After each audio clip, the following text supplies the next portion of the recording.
Welcome. We have some on-time folks. Hello, it is almost 2 o'clock. And I'm just going to ask you to turn off your videos if you don't mind, because I'm going to see people that I know and get distracted. We are on a tight schedule today, but I'm so happy to have you.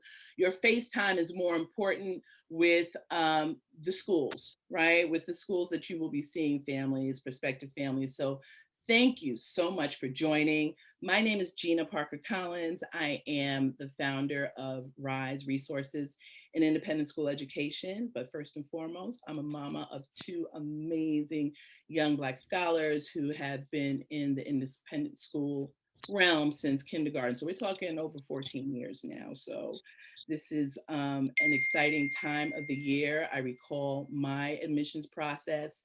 And before we actually get started with this welcome, I do want to say hello to my buddy, Tiffany Ellis Butts, there in the car. Like, y'all know there's a mobile app. So if you are not with us via the web link, the mobile app is going to allow you to just be where you are, right? And join us. So thank you for joining us, Tiffany. Wave to everybody. I'm going to come right back to you. Hi, So, everybody. hey. So again, thank you for joining the 11th RIISE Fall Boutique Recruitment event. I want to go over our agenda today as we wait for more families to come back in or to come into our space. So we will give them that opportunity and have a conversation with Tiffany about what it's like to be in independent schools, our admissions process, and how we're negotiating the space. But before we get started on that, I just wanted to do a few housekeeping rules with everyone. So we're just going to have everyone take their video off, mute themselves, and during this welcome, Tiffany and I will be engaging. And it's a place of inspiration. So we want you to be inspired and receive this positive energy that we have as independent school families, because we want to transform the elite and we can't do that without you. So as prospective parents, as curious parents, as some enrolled parents, again, we're just so happy that you are joining us today as we increase awareness and access of an independent school education. We have families, and again, thank you families for joining. We have schools here from Massachusetts to Georgia. So we have families that are up and down the East Coast as well. And we want to thank them for joining us. We want to thank our sponsors for being with us today and supporting our event. We want to thank our notable 19 schools who will be participating in the fair.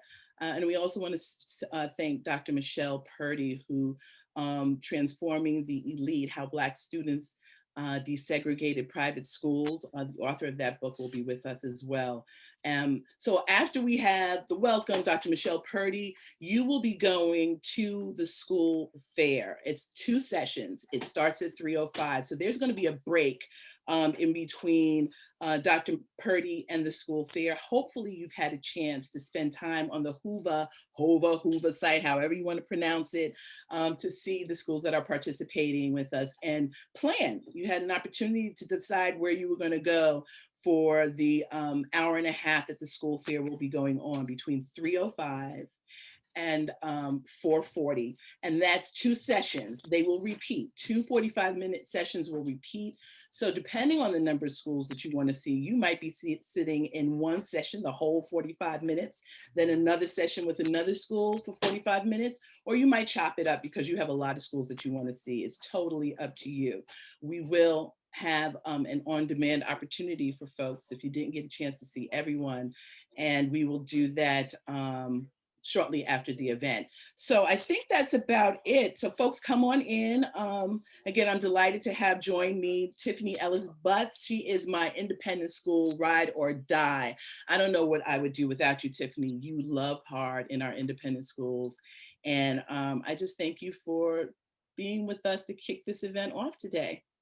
Can we first all just shout out Gina and her hat? What's up, girl? You look fabulous. Lane Keepers Harlem, thank you very much. Yes, shout out to Harlem always.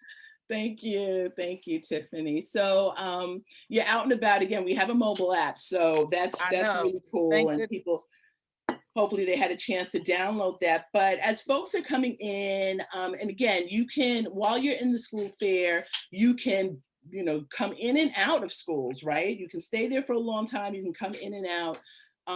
So don't worry about that, but we hope that you stay here with us right now. And if you feel like, wow, I haven't had a chance to go and look at the agenda on the platform to see who's here, you can jump out of this, do that, and then come back, okay? But this is where we're going to be between now and 3 o'clock.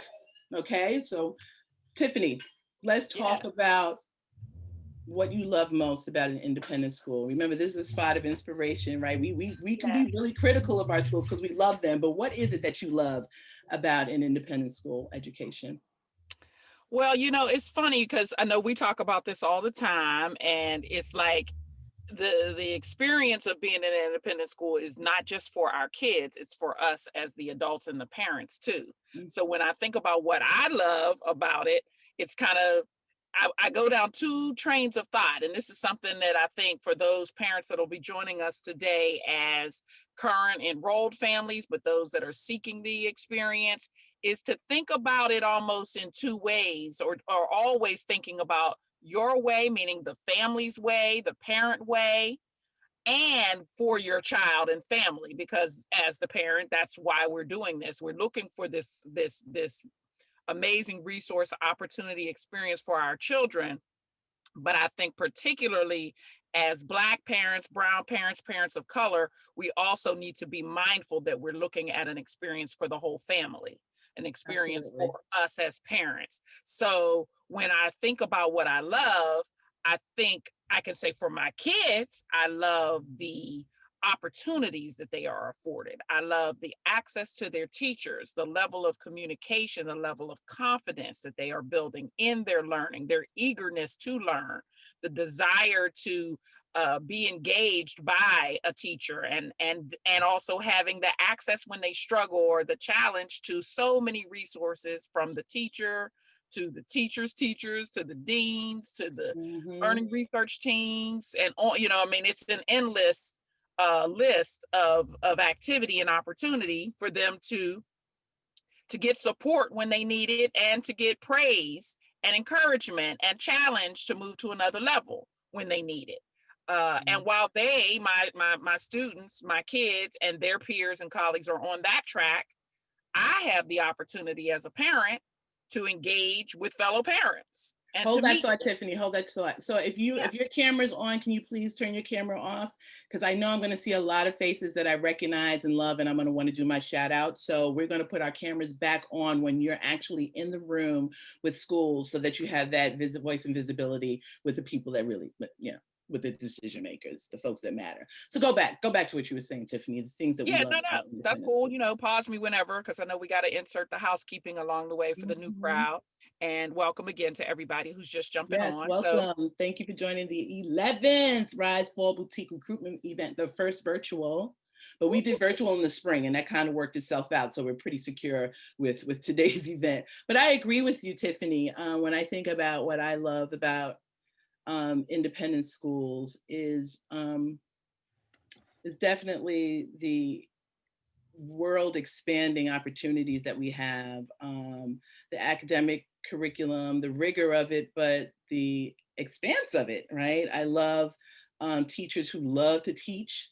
I love walking into spaces that look like it is meant for learning, right? And thriving, so that physical space. I'm not gonna lie, I love the lunch in the cafeteria, although we don't have that as an option anymore, because you and I, right? We're always in the cafeteria. We tend to show up on campus, but it's definitely the networking and the engagement and the thrill of seeing our children excited when they go to school in the morning and excited when they come home. There's just so many opportunities that exist, and it's also about legacy, right? Our children and our children's children, this academic excellence that we envision and that we expect is at an independent school, plus some other stuff. Yes, definitely. And when you talk about that excitement, it's interesting. I know all of us are feeling challenged by this new normal that we're in, but for those of us who've had any version of the hybrid experience of at least having your kids go some of the days, you've seen that excitement firsthand. It's kind of like you don't miss something until it's gone. Yeah, And absolutely. and now is a perfect time and example to appreciate whatever we're getting, because and not be like grateful meaning it has to be subpar. I just mean because we are all restricted by something that's beyond our control and beyond the control of our schools and leadership, everyone is doing the best possible scenario that they can.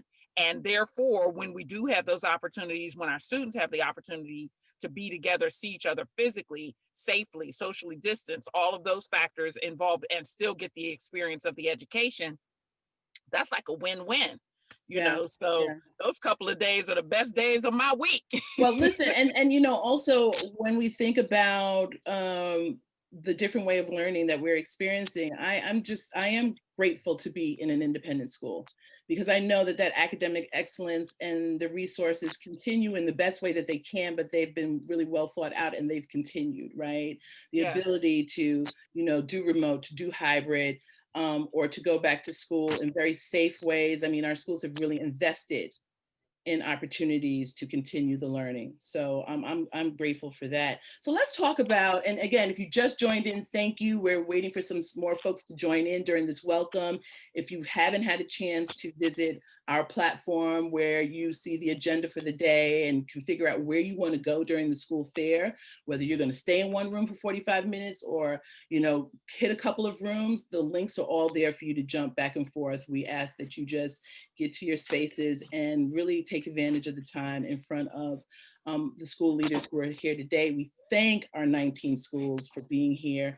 We call it a boutique event because we like intimate spaces, right? This is not a transaction.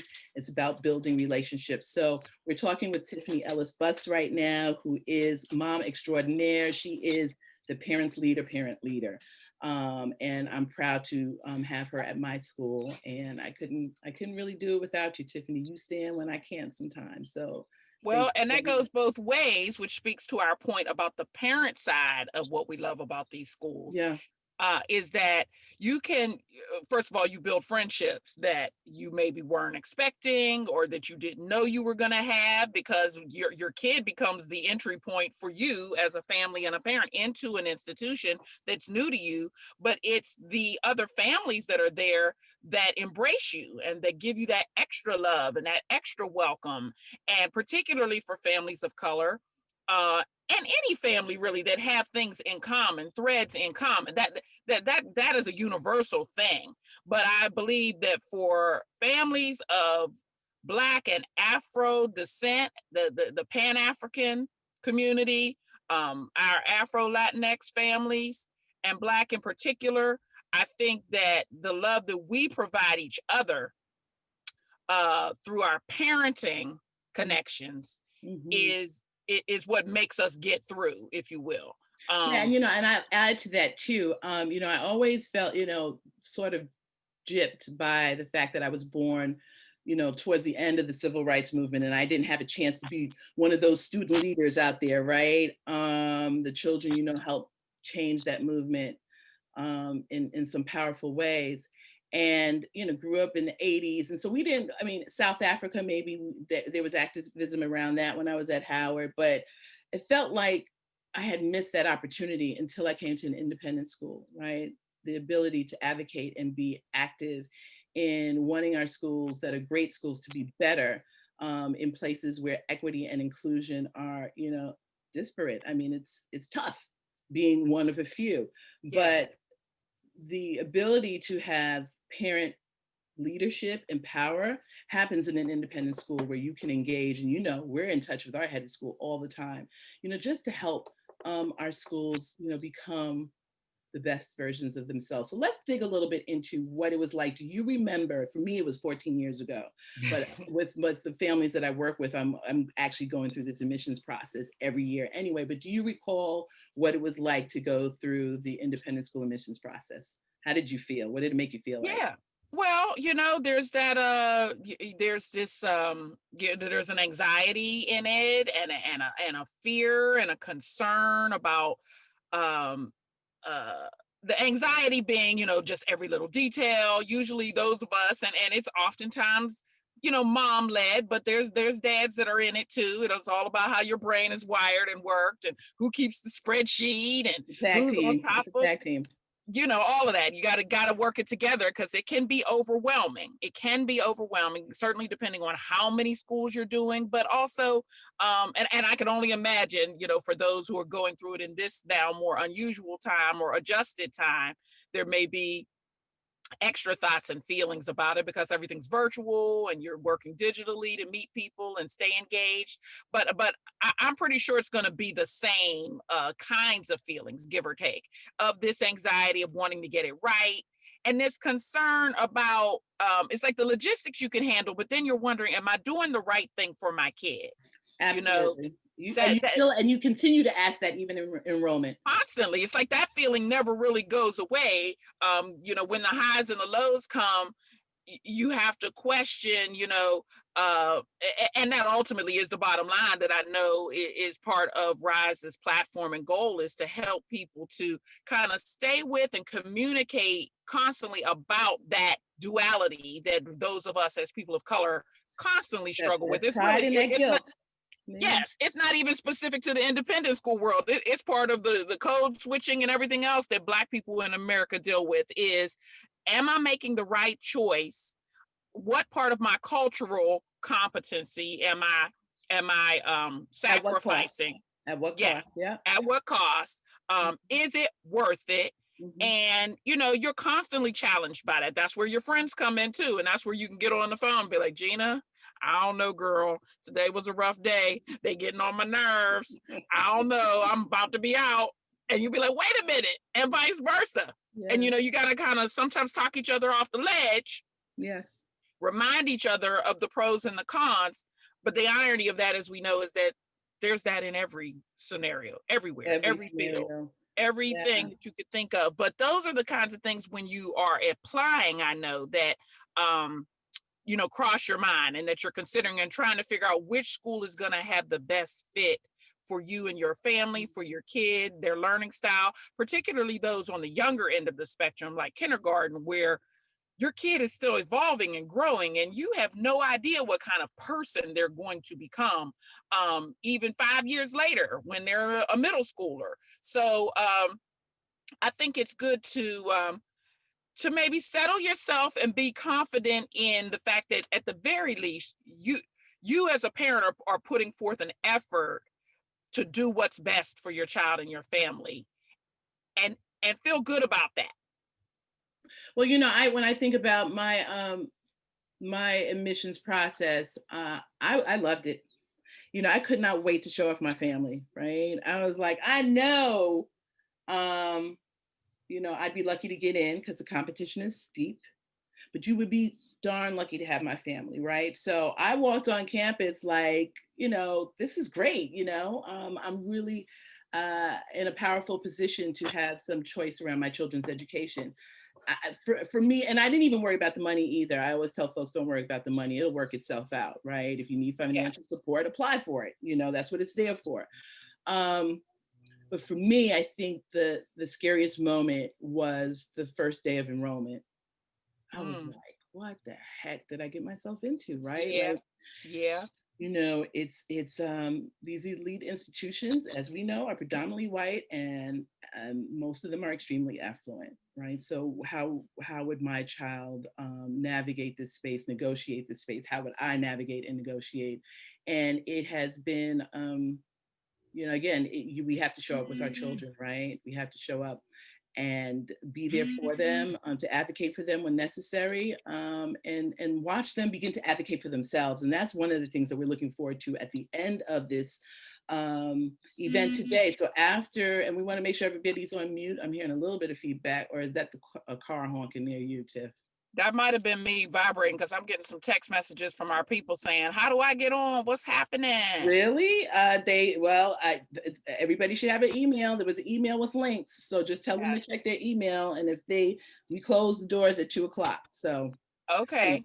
anyway, but yeah, these are very dynamic spaces to be in. So just show up, have voice and visibility in this process, ask questions, ask good questions, effective questions, based on what it is that you know, right, already. You don't need to re-ask the same questions where the answers are apparently readily available to you on the website. But you should also enjoy this process. Another thing that I loved about applying was that I got to know a lot more about my family, right? Mm-hmm. What my partner was expecting, what he wanted out of education, the capacity that I saw in my children. It really had me go deep and to have those considerations. And it just wasn't school was just something that we just do. No, school is an active process.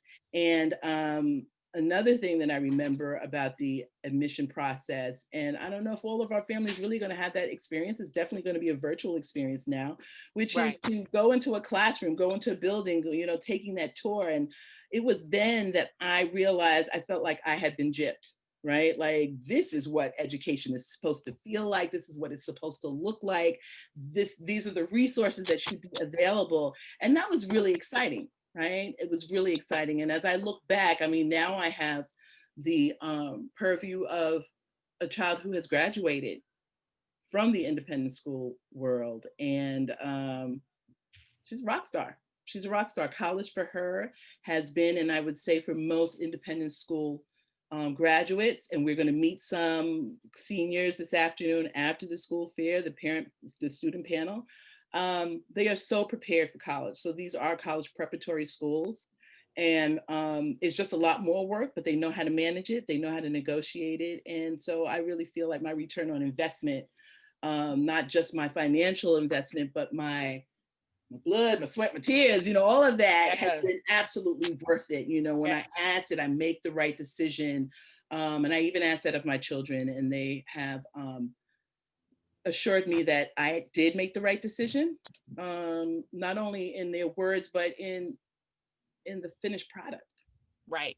Right. And that's why, I mean, just to circle back to this point of just the support that you get from others, but the example you get from others. Like we for those all of y'all listening, we affectionately call Gina one of the OGs at Riverdale, and we're going to hear about that, I know, from our speaker in a minute, about those that were the first.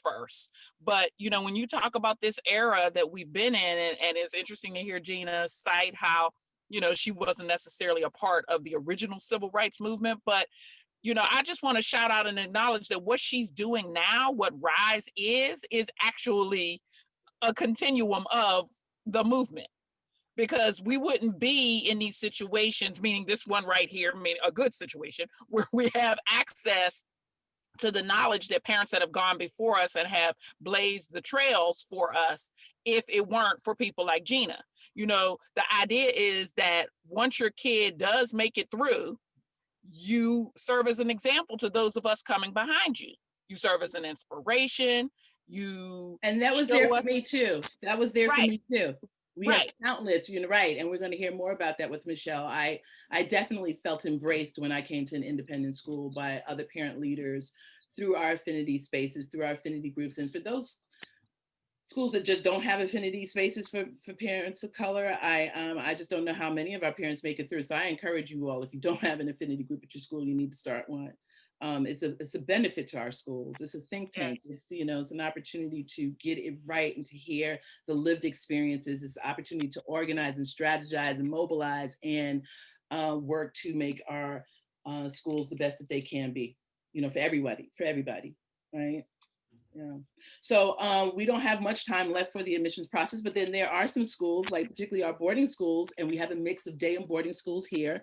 We have a mix of single sex and co-ed, but some of the applications are starting to close up, right? Others will go through December and others are on a rolling admission, but I would just really encourage families to just be on time with this process and to communicate with the decision makers. If you have a question, do not be afraid to ask. do not be afraid to apply if it's an off year for you. Sometimes miracles do happen, right? Yes, yes. And you know what? I can speak to that in that my when you talk about the how the process felt, I was in a situation where my older son, we had applied to schools during his kindergarten, preparing for kindergarten year, which is going back like 9 years now, 10 years. I've lost track of the numbers, right? I know. And then again for first, and we're waitlisted, and then first grade is a hard year, of course, because that's an off-peak entry time.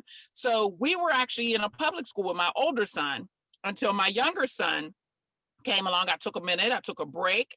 I said, okay, Tiffany, this is new to you, because I'm not from New York. Many of us are not. I know New York is a big transplant town. There's some original New Yorkers here, but there's a lot of us who land here just from work and whatever, our family and so forth. And then we become part of the system. And just like everything else, if you can make it here, you can make it anywhere. And the independent school system in New York is a beast compared to other places, I'm sure, just like everything else. So you have to attach it with that same enthusiasm. And in doing so is how I even met Gina and Rise. It was my second go round with my second kid, and learning more about things and doing more research. And so to Gina's point, you do have to prepare, and you have to get yourself organized, which is what events like this do help you to do. Get your mind right. Get your mind right. Get your mind right. The mindset is huge.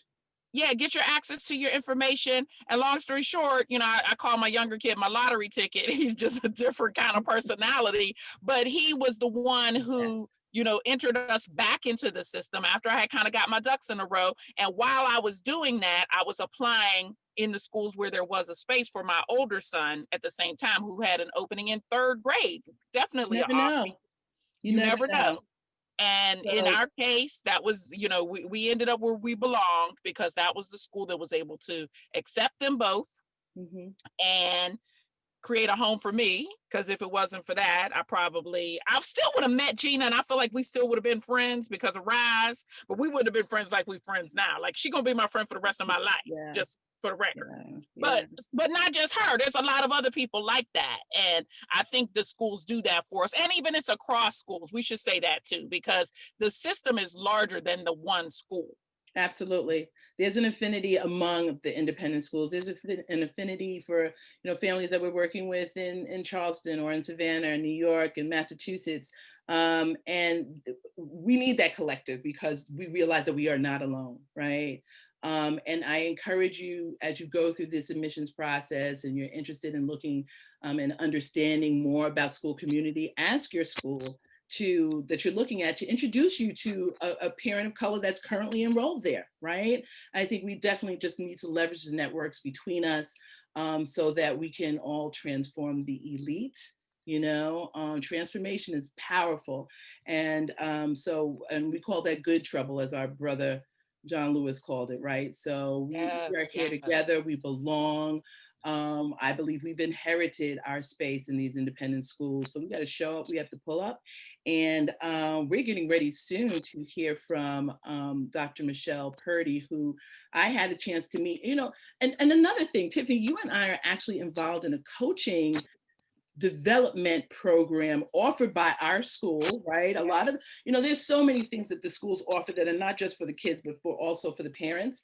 And so we're in this coaching program, but I bring that up to kind of segue into Dr. Purdy, because it was because of another event that was happening in Teachers College that I heard about through independent schools, that I found out about Dr. Michelle Purdy and her book, Transforming the Elite. And what I loved about the front cover of the book, which I have right here, if you don't have it, it's a really great piece of research.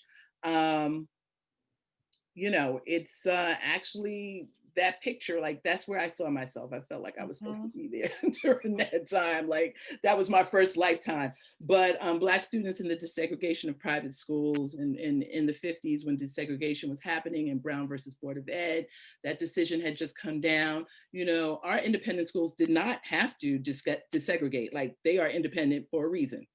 but they did. And we're going to talk a little bit more about why and what it was like for those fearless firsts. And Yes. I believe that many of our students, because we haven't reached that tipping point. You know, our schools talk about, oh, we're 40% of color. But when we're talking about Black and brown kids, we're talking 6 to 8%. Correct. Right? Correct. So I still consider many of our children coming into independent schools to be fearless firsts, right? Yes, absolutely. And they have been, you know, when we think about what's been going on this past summer with the Black Side accounts, and we'll be talking to Dr. Purdy about that and the similarities of these students and their activism in the 50s. You know, our kids are they're just doing an amazing job and still holding it down academically, right? Yes. They are placing demands. And so with that, I just want to thank you for being here with us today, Tiffany, because we're going to transfer, we're going to segue, we're going to invite Dr. Michelle Purdy in to be with us. Tiffany, you can hang out. You can hang out with us. Oh yeah, you know, I'm never far away. And maybe get to some of those folks who say they might be having some issues getting on, but yeah, I'll check my email and send them yes, our way. just forward, yeah, because we still have a lot more to go. So thank you, Tiffany. I love you, girl.